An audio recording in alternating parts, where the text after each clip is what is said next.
We continue our SEC preview episodes with Kevin Bohannan talking Arkansas Razorbacks. How you doing, Kevin? Doing good. Thanks for having me today. Oh, no problem at all. Can you talk a little bit about basically the quarterback situation in Arkansas and what they're planning for this season? Yeah, KJ Jefferson came in as the man. Coach Pittman named him the starter pretty much in the spring and said, "Look, it's going to be an open competition, but KJ's the guy that he's got the experience. He's the leader in the room now. He's a veteran, so to speak. One start last year. It's going to be really interesting to see how he evolves and how the offense evolves around him. We saw with Felipe Franks last year that the run All right. year, and then the younger guys like Malik Hornsby, there's going to be some packages for him this year. So I expect KJ to be the guy and them to mix it up a little bit and have some run packages with Hornsby. All right. The run game, you guys, I know you guys are basically running the same style offense that we run. Yeah. Although we come at it in slightly different ways. Is there any hints coming to the run game, especially with Sam Pittman in control and how much he likes to win the line of scrimmage? Yeah, and I think they will have three running backs ready this year. You saw last year they had Raheem Boyd, um, wasn't healthy, didn't have the kind of season that Arkansas fans thought. They were thinking 1,000 yards or bust coming off the previous 2 years. So Traylon Smith proved that he could be an every down back, but then you have some other guys. Dominic Johnson, Rocket Sanders is a guy that a lot of people are really high on right now that fit that bigger back mold that can wear defenses down.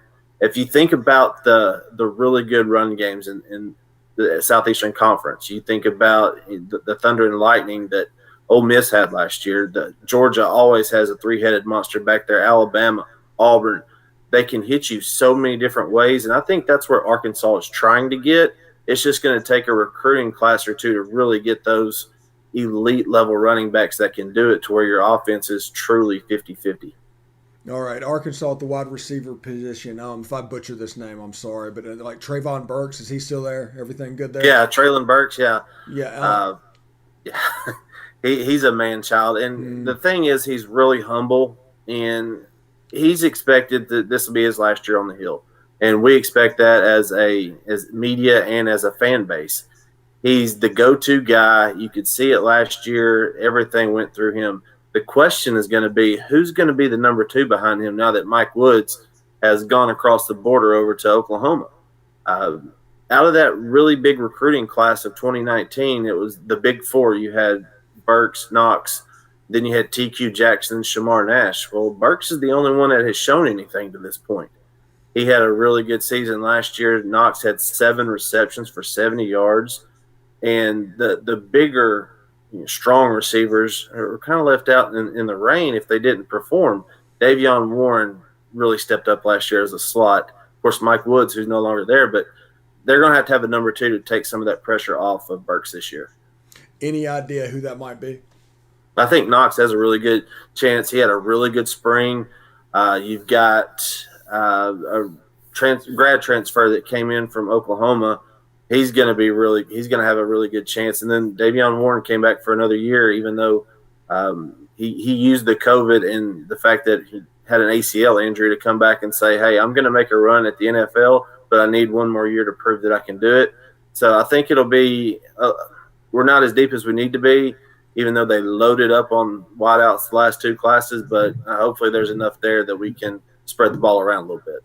The good news is y'all go so fast you don't need to substitute as much. So just get it ready to be in real good shape. Yeah. KJ Jefferson taking over for Felipe Franks. How will the offense look different up on the hill? Yeah. And like I mentioned earlier, I think it'll be a little bit more QB run component. You'll have some more of those zone reads.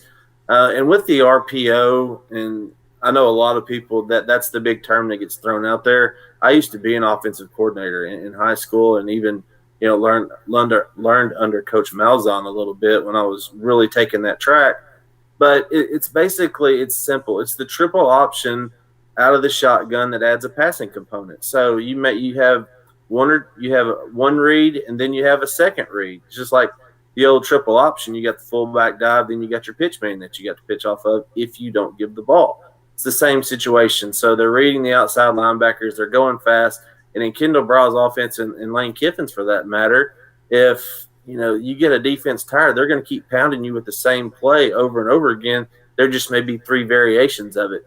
And I think Jefferson adds that component because he's durable, he's big, he's 6'3", 240, and he's a well-built 240. He really reminded me of Cam Newton. Not as tall, but the body and the way he moves. It's like when Newton used to fall forward, he fell forward for 3 or 4 yards. So that component is something Arkansas hasn't had since Matt Jones back in the early 2000s. Don't say that name. He still strikes a little bit of chord with a lot of people. Yeah, I think him and Marcus Monk were at Arkansas for 10 years. Yeah, they were, yeah. And played both sports 5 years each. Yeah. Now, we're talking about the triple option a little bit. I'm going to vary off the topic of my favorite play, which I don't think y'all have run up there yet. We haven't even run at Ole Miss yet because we're trying to get the timing down. It's the triple option, with the first option being a jet sweep, the second option being the inside zone to the running back, and the third being the zone read. That's right. That is one of my favorite plays right now in college football, and I'm just so looking forward to seeing Ole Miss run it. Yeah, and the really good thing is you can run a couple different variations off of it because we used to run it. We would call it jet veer. It was 10Z jet or 10Z jet veer, to where we're pulling the guard, and if the tackle goes with the guard, the quarterback has the middle. Or if you have, if you don't have a running quarterback, which a lot of these teams do now, you have that running back that can put it up in there. And to go off of that, you can have a tight end that has a delay block that can slip out because you have the linebackers coming up and he runs a skinny post or a drag depending on what side he's on, and that adds another component to it. But it's really interesting how it's called innovative offenses or offensive gurus, but they're just taking basic simple concepts and applying it to the whole field now instead of within the tackle boxes. Yeah, it's amazing. Like I've been telling people for months now on these triple option plays, there are two basic unblocked defenders in this scheme. You don't mess with the defensive end because the jet sweep can get around him. And if the linebacker flows, the zone is right there in that position. That's going to mess up that fit. And if for some reason all the linebackers start flowing that way, the zone read off the backside is wide open. Exactly right. And if you get a good quarterback, and that's what their reads are, and they know it like the back of the hand, and they see the variations, because now with so many exotic fronts or the 3-2-6, the 4-2-5, linemen aren't lining up where they used to, and the whole radar defense that John Thompson that was at Ole Miss and Arkansas, where nobody was down, you have to call out who you're going to block pretty quick, or in our case, in y'all's case, not block. So if you're not blocking the right guy and if you're not blocking the wrong guy, what happens at that point? But I think they've done a really good job of combating those type of alignments with just some simple variations of it. Yeah, and once you add the tempo element on top of all of that, having to play assignment football on the defensive side for Arkansas and Ole Miss, it's just such an advantage on the field. There might be only 40 plays. It's very simple offense, but there's so many reads, there's going to be a bust on the defense of every play. Yeah, and everything is trickled down in football, especially NFL, and it's a copycat league. But what we've seen is the more intricate offenses are really simple, and they're just read-based. That's what Kevin Kelly at Pulaski Academy that just went out to Presbyterian College, that's what he made his living on, was read-based off. We're going to take what the defense gives us, and we're going to be in the holes where they're not. You can do it in the run game and the pass game. The difference is on the college and NFL level, you have a little bit better athletes out there, so you have to add a tag to it. So if you have a read-based play that's going to the right, you got to make sure your backside or your off-play side is doing their job, because we might have to come back over there to you. Yeah, and with the defense, we talked about our triple option setup.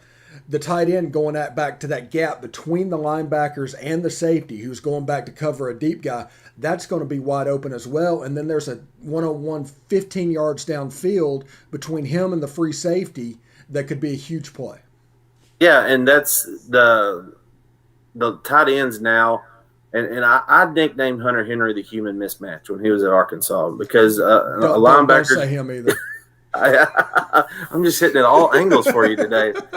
So a linebacker's not fast enough to cover him. A safety's not big enough to cover him. So guys like that are making a lot of money in the league right now. The guy at Florida he lit everybody up, and he was going downfield on that. So that's where a lot of these guys they're finding those hybrid guys or the bigger guys that have come out of high school that are 215, 220 Wide that receiver make pluses. yeah, they can put on it, and they're not calling them tight ends now. They're the Y. Mm-hmm. That's exactly what they are. And in offenses, they can be a split Y or a flex Y, but that's what you're going to see in these offenses right now. But they got to be physical enough to get in there and block as well. Yeah, it's a guy that Marcus Colston coming up through the system ended up at Hofstra and had a Yeah, great career with the Saints. In this day and age, he would be a tight end. He would that's be right. Evan Ingram. Yeah, and you think in another New Orleans Saint, Boo Williams played wide receiver at Arkansas early 2000s. He played tight end in the NFL, and that was the type of guy that you're seeing now from the high school ranks to college ranks instead of from college to NFL. Yeah, isn't it kind of weird that it used to always be trickle down from the NFL, all the concepts coming down, coming down. Now it seems like a lot of the concepts are going up. Yeah, and you're getting guys that are more open minded to it. And I think Mm, that's the thing that you're seeing. And it really started with, you know, it can go back to the air raid offense that Leach was a part of with Hal Mummy. mm. That started it a little bit, but Gus Malzahn and Kevin Kelly, two Arkansas bred guys that have spent a majority of their time. You've got guys in the NFL that are taking their concepts and building on it and making it their own and put it in place to where because a lot of people say, and I go back to Denzel Washington and remember the Titans. It's 6 plays. Give it. It's like Novocaine. Give it time. It'll work. Uh, Mm, that works on certain levels, and then you just add to it. mm. Yeah, and Kevin Kelly, by the way, is he the coach that never punts? He is the coach that never punts. Yep. Okay, so that should be interesting in FCS football. So I'm looking forward to that. Are they playing in the fall or in the spring next year? Spring, as of everything I've seen right now, he's recruiting for next. I'm sorry, the fall. They Okay. just came off of the spring, but they're going to be in a conference over there. I think it's going to be with UCI. I think they're in the Atlantic Sun. I'll have to double check on that, but University of Central Arkansas left the Southland and they're going to the A Sun. So that'll be really interesting to see what happens. Okay. Okay. Well, we got off track a little bit. Let's talk a little bit about the defense. How does the front look for Arkansas? That's the biggest question, and a lot of us have gotten together and figured that that's going to be the key. And you saw we were a little bit more aggressive under Barry Odom last year, Mm-hmm. but you lose a Jonathan Marshall. You had some really uh, big holes to fill because we're not good at stopping the run. That's one thing they have to get off the field. Third and three, third and four. So filling that Dorian Gerald, is he going to be healthy for a full season? Then you got the young guys, Isaiah Nichols, Zach Williams. Are those guys going to live up to their potential? Mateo Soli, I feel like he's played his whole career with a club on his hand because he's been hurt, but he's been in there playing. So you had Carl Williams, you had a couple of grad transfer. He came from Illinois State.